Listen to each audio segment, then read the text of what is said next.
Magandang araw sa inyo. Ngayong araw, ating tatalakayin ang artikulo na ito na pinamagatang Tugon sa mga hamon ng climate change, malinaw, napapanahon at kapaki-pakinabang na impormasyon.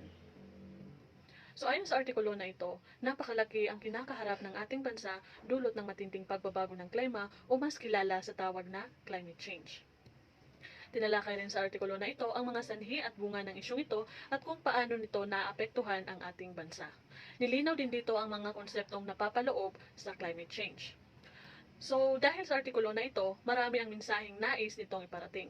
Nais ding iparating ng may akda na si Joseph Vasconcello na malawak ang konsepto ng climate change kung kaya't kinakailangan ito ng matinding pag-aaral bago ka makarating sa isang konklusyon tungkol sa isyong ito.